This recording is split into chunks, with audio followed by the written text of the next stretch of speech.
안녕하십니까. 오늘은 2023년 12월 6일 수요일입니다. 뉴스 전에 예고해 드립니다. 오늘 저녁 9시 좀 넘어가지고 정반장이 진행하는 꼬리에 꼬리를 무는 호주 부동산 이야기 첫 주택 구매자 편 제3편이 라이브로 방송됩니다. 여러분들의 방송 참여 부탁드리겠습니다. 어제는 12월의 첫 번째 화요일로 호주의 기준금리가 정해지는 날이었습니다.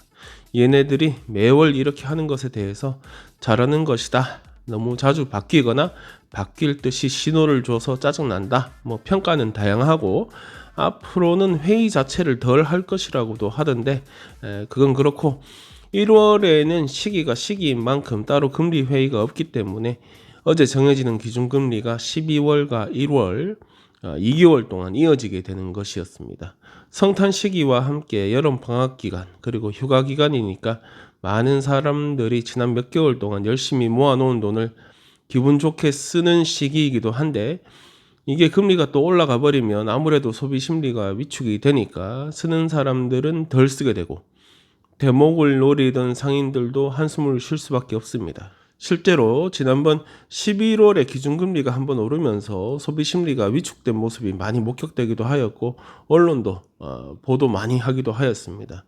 그러니까 또 오르면 어쩌나 여기저기서 걱정을 많이 했습니다. 어제 있었던 2023년 준비은행의 마지막 금리 회의에서 기준금리는 동결하는 것으로 회의가 마무리되었습니다. 그래서 호주의 새로운 기준이 되는 이자율은 지난달과 동일한 4.35%가 되었습니다. 이는 2월 첫 번째 화요일까지 유지가 됩니다. 최근 발표된 10월 물가 상승률이 4.9%로 다소 속도가 떨어진 것이 가만히 되었습니다.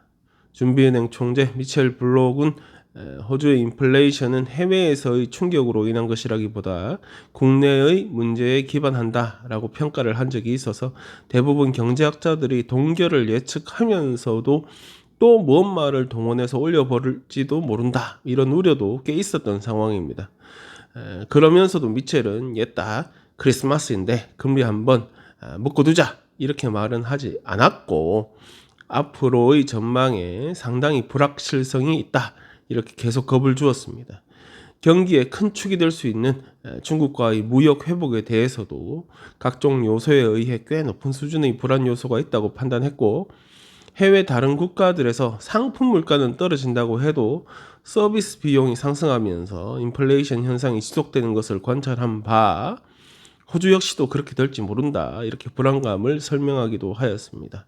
2023년도 준비은행은 총 11회의 회의를 통해서 5차례 금리를 인상하였습니다.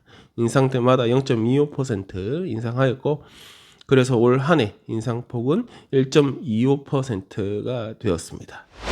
내년 1월 1일부터 센터링크에서 지급되는 일부 수당이 인상된다고 합니다. 청소년, 학생, 케어러 수당 이런 거 물가 상승률에 맞춰서 6% 인상됩니다.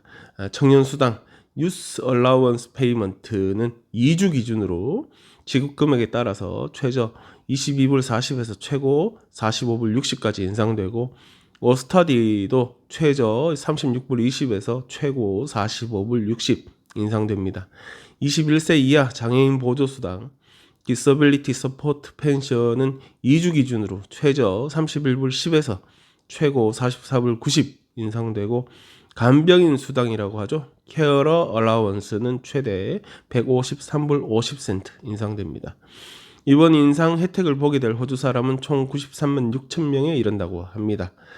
아만다 리슈워스 사회복지부 장관은 국가가 제공하는 사회보장이 사회의 지속성을 유지하는 최소한의 안전망이라고 하면서 경제지수에 맞춰 저소득층에 대한 국가의 보조를 지속하는 것이 아주 중요하다 말하기도 하였습니다. 작년 12월 물가 상승의 정점을 쳤다고는 하지만 여전히 높은 물가가 유지되고 있는 만큼 국가는 고물가의 피해를 더 아프게 겪고 있을 국민들을 위하여 적절한 도움을 계속한다, 이런 입장도 밝혔습니다. 몇 달 전에 제가 한국 뉴스에서 들었는데, 대통령이 어디 카페 같은 데서 일반 시민이랍시고 앉아있는 사람들인가? 하여튼 그 사람들하고 민생 해결이 어떻고 저떻고 하면서 말을 하던데 이런 식으로 돈이 풀리면 물가가 더 올라간다. 그래서 못 도와준다. 또 뭐 이런 식으로 돈 받으면 습관되어 가지고 그러면 안 된다. 뭐 그러던데 호주 정부와 한국 정부가 국민을 대하는 자세는 참으로 다르다 싶은 아침입니다. PISA, PISA, Program for International Student Assessment의 약자로 PISA는 OECD 등록 국가들 내에서 국제 학생 평가 프로그램을 말합니다. 2000년도부터 매 3년 전체 국가의 15세 아이들의 학업 성적을 평가하고 국가별로 비교하여서 결과를 알려줍니다. 2022년 자료를 근거로 분석한 결과가 어제 발표되었습니다. 평가 과목은 수학, 과학, 읽기 영역인데 호주는 조사된 국가들의 평균보다 전 분야 더 높은 성적을 보였습니다. 평균보다 더 높다는 말이에요. 종합적으로는 싱가포르이 수학 575점, 과학 561점, 읽기 543점 내면서 세계 1등 하였는데 호주는 수학에서 487점, 과학이 507점, 읽기가 498점을 내었다고 하니까 다시 말해보면 수학은 싱가포르이 575점, 호주가 487점, 과학은 싱가포르이 561점, 호주가 507점, 읽기는 싱가포르이 543점, 호주는 498점. 격차가 좀 느껴집니다. 그 외 호주보다 성적이 우수한 국가는 일본, 한국, 에스토니아, 캐나다, 마카오, 타이완 등이었습니다. 호주 주별로 나온 분석 자료도 있습니다. OECD의 평균이 뭐 아이들이 이렇다 저렇다 평가하는데 기준이 되는 것인지는 제가 모르겠습니다만 여튼 그것을 근거로 놓고 보면 호주의 주별로 과목에 따라 OECD 평균에도 못 미치는 점수를 낸 곳도 있습니다. 화면 참고하시고요. 주별로뿐 아니라 더 세분화된 자료도 있었나 본데 거기에서는 사회 경제적 위치가 학생들의 성적에 꽤 큰 영향을 끼친 것으로 나옵니다. 배경이 괜찮을수록 더 좋은 성적을 낼 가능성이 높아지는 것으로 보여졌는데 이는 호주뿐 아니라 대부분 OECD 국가에서 보여진 모습이기도 합니다. 사립학교들이 공립학교보다는 성적이 더 우수하였다는 것도 위의 설명을 뒷받침해 줍니다.